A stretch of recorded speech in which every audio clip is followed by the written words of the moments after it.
West Aden Canaan, Jotelo wacho ni Kalonzo ginatembea jiwo sigwe kidoganda jo Somali gi oganda mamoko mapacho ka koro gidwaro mondo jotelo ariyogo okwang'uono ne oganda jo Somali mapacho kae.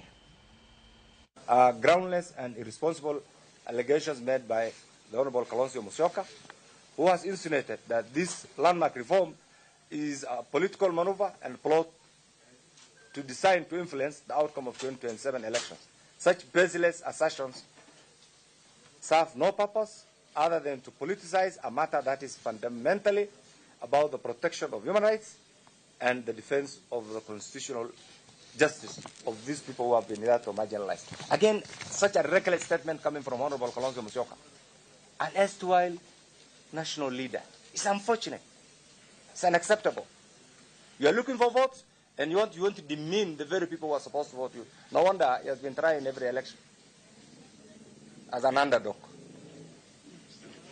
Okay? I do not want to deliver. So we want the Honorable Kalonzo Musyoka, personally, he's a friend of mine, to profusely use the earliest opportunity possible to apologize to the people of Northern Kenya, to the people of Kenya in general. That statement was unexpected, unwarranted, and unacceptable, especially coming from a leader whom we have considered as a national leader.